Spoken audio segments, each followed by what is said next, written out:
Hmm. Pilit-pitin na natin to dahil we are going home na talaga kasi super talaga toxic ang company na to. So I decided to go. Hindi pa alam ni boss. Sana huwag dumating, di ba? Ako, andyan na siya. Ako, andyan na siya. Bakit ka magre-resign? Saan ka kukuha ng pambabayad sa boarding house? Ng pagkain mo? Bahala na. May nangyari ba?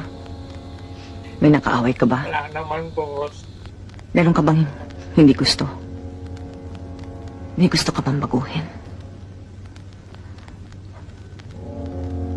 May nagawa ba akong kasalanan? Ito si naman, boss.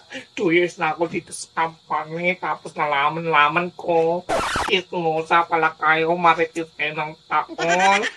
Nalaman ko yung may kwento that my grammaring is wrong to the full power.